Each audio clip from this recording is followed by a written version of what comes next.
finding the right balance. It takes Aeon.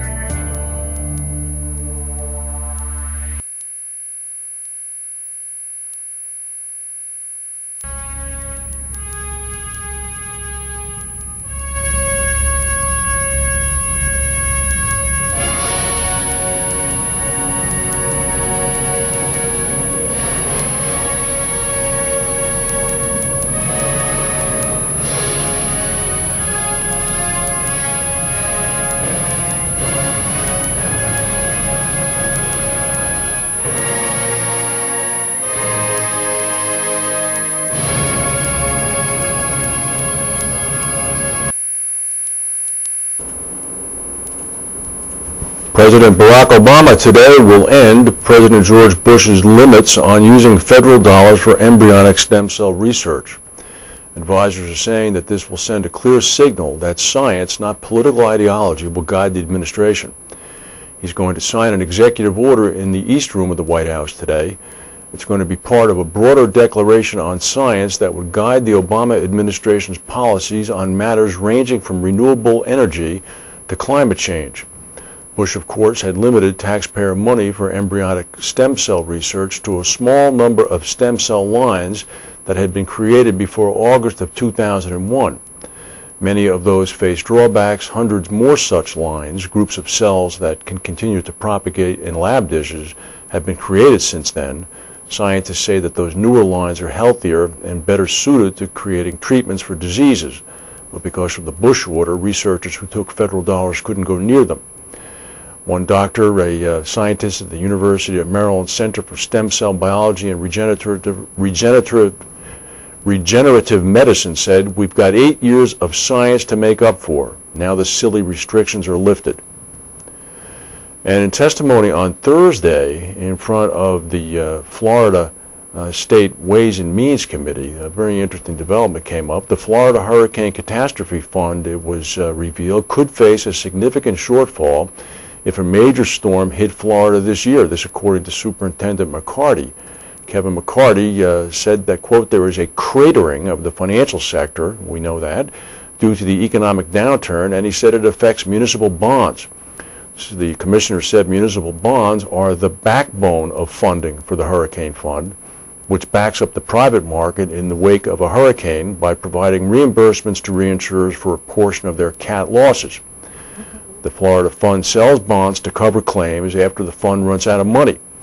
McCarty explained that in today's environment, the fund probably will not be able to sell enough bonds to cover the claim should a major storm hit. He said there'd be, quote, "a significant shortfall in bond sale capacity," and that the legislature faced a critical challenge to come up with either a private or public solution for the market for reinsurance coverage for the hurricane season in the next 30 to 45 days. And there has to be a certainty that the CAT Fund has the ability to meet its obligations. It's been a little bit of seismic activity today. There were 2 very small 3.0 earthquakes in the Salinas Valley in California. There was another 3.5 earthquake up in New Brunswick in eastern Canada. And there was a pretty big earthquake down in Central America of 5.3 was recorded in the Pacific Ocean just off the coast of Guatemala. There's been no immediate word on whether the earthquake caused any damage. It occurred at about midnight local time, about less than 12 hours ago, about 65 miles south of Guatemala City. There's a tanker, a fairly big one. We'll show you a picture of it here. This is the SKS Satila. This is out in the Gulf of Mexico, about 65 miles south of Galveston, Texas. The U.S. Coast Guard is offloading oil from it right now. Apparently the ship had some damage sustained to its hull after apparently hitting a submerged drilling unit. The crew is fine. The ship is listing about to an 8-degree list to the left. It's taking in water into the ballast tanks. No pollution has been reported. An oil spill has not been noticed yet, but the Coast Guard is trying to. I think the official term for this in marine parlance is called lightering. They're lightering the load.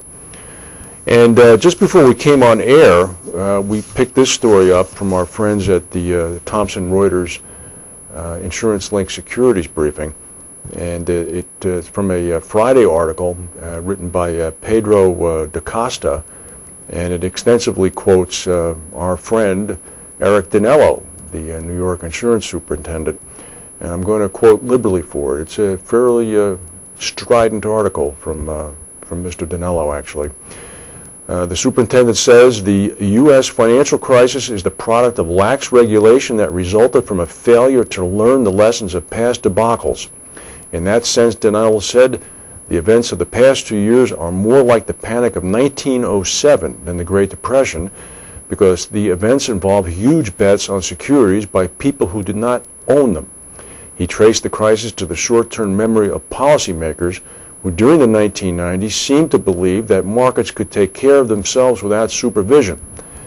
Dinello then said this, for some reason we just decided that we're a lot smarter than all the people who lived 90 years ago, Pablo Picasso, Albert Einstein, J.P. Morgan. He railed against the failed business model of insurance giant AIG, which has led to government rescues now of about $180 billion. He likened the business of insuring credit default swaps, a type of insurance against default on a company's bonds, as gambling with somebody else's money. Quote, it's like taking insurance on your neighbor's house and then maybe even contributing to blowing it up. Countering claims that the regulatory system failed because investors exploited loopholes in various regulatory agencies, Dinello warned against the dangers of concentrating too much supervisory power into a single institution. Dinello said, I would urge all of us to be very wary of a system that puts all the regulatory system under one umbrella. Bravo, Superintendent Dinello. If people did not know where you stood, they now know, and we're with you. This forum is available to you at any time to come on and express your views. This is very, very heartening. Stock market still choppy, down a few points. And if we have any other breaking news, we'll come back and tell you. If not, we will see you tomorrow. Thank you for watching.